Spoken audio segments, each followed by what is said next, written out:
Ассалаумағалейкум достар. Бүгін біздер 7-ші сабағымызды бастаймыз. Айта кететін, жаңадан келіп жатырған достар болса, менің арнама тіркеліп, қоңыраушаны басып қойыңыздар. Басқа да 1-ші, 2-ші, 3-ші, 4-ші сабақтарды қарау үшін. Ал қалған достарыма қоңыраушаны басып қойыңыздар дегім келеді.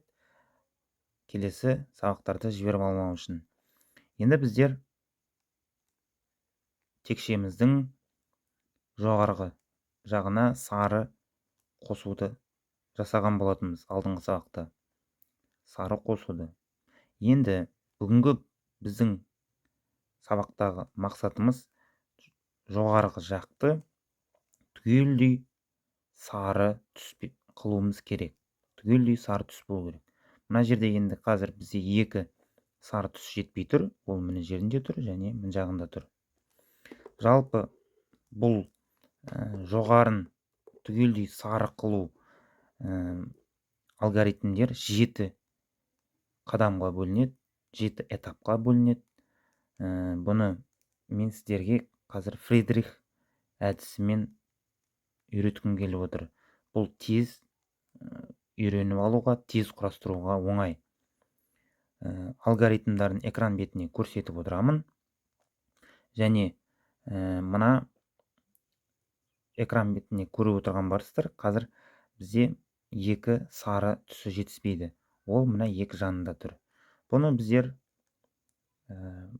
барлық жерде ушки дейді, уши немесе құлақтар деп айтайық. 2 құлақ. Міне. Бұндай жағдай кездескен кезде біздер мынандай алгоритмді орындаймыз. Яғни сары түсіміз жоғарыда тұрады. Мен қалай ұстап отырмын? Міне экран бетінде де көрініп тұрған болар сізге. Яғни 2 сары мына жағында тұрады. Осындай бағытта ұстаймыз.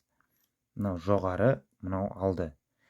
Сосын мынандай алгоритмдерді орындаймыз. Оң кері, фронт кері, сол сағат тілімен, фронт сағат тілімен, оң сағат тілімен, фронт сағат тіліне қарсы, сол сағат тіліне қарсы және фронт. Міне, осы алгоритмдерді істегеннен кейін бізде түгелдей жоғарғы бетіміз сары түс болып шығады. Бұл 1-ші этапымыз. Енді 2-ші этап. Біздің 2-ші этапымыз мынандай жағдайда. Жаңа біздің 2 жанында болды сары түсіміз. Енді қазіргі жағдайда сары түсіміз алдында тұр. Бұна мына жақта 2 жанында тұрғасын құлақтар дедік та. Енді мынаны көздер дейік. Көздер. Өздеріңізге жаттауға оңай болу үшін осындай атаулар қоямыз. Көздер. Мына жақта болған құлақтар дейміз. Енді оны қалай орындаймыз? Ондай кезде бана біздер 2 жағында құлақ дейміз. Соны осылай қойдық. Оң жағына қарап орындадық. Енді біздер қазір мына жерде 2 көзді өзімізге қаратамыз. Яғни алдында тұрады. Мынау жоғары, мынау оң. Осы бағытта ұстаймыз. Сосын мынандай алгоритмдерді орындаймыз. Сол 2 рет сағат тіліне қарсы. Мында енді төмен бар, асты бар. Астын сағат тіліне қарсы 1 рет. Сосын сол сағат тілімен жоғары 2 рет.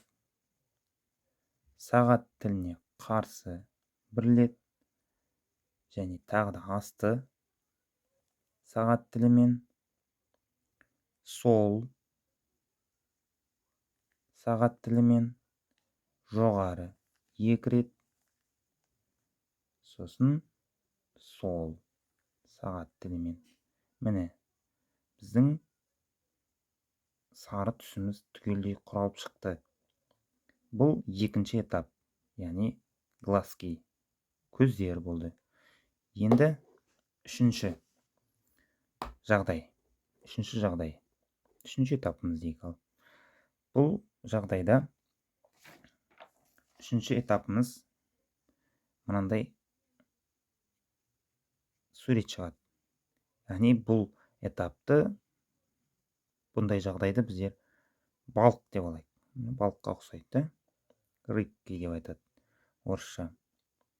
Енді бұндай жағдайда біздер мынандай алгоритмдерді орындаймыз.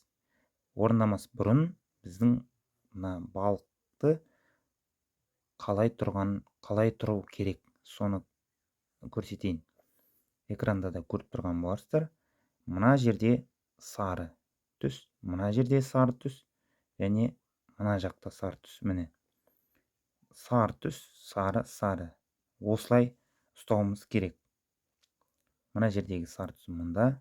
Міне, осылай ұстауымыз керек. Сосын мынандай алгоритмдерді орындаймыз. Оң, жоғары 2 рет, оң, артқа, кері, жоғары, кері, оң, жоғары, кері, оң, кері. Міне, осындай алгоритмдерді орындау арқылы біздер жоғарын түгелдей сары жасадық. Сонымен біздер 3 жағдайды орындадық. Бұл Фридрих әдісімен 7 жағдай кездеседі. Сол 7 жағдайдың бүгін 3-еуін орындадық. Қалған 4-еуін келесі сабақта орындайтын боламыз. Бүгінше осы 3 жағдайды қайталап жаттап алыңыздар. Және достар, менің арнама тіркеліп кетіңіздер. Қоңыраушаны басып қойыңыздар. Келесі сабақта кездескенше сау саламатта болыңыздар.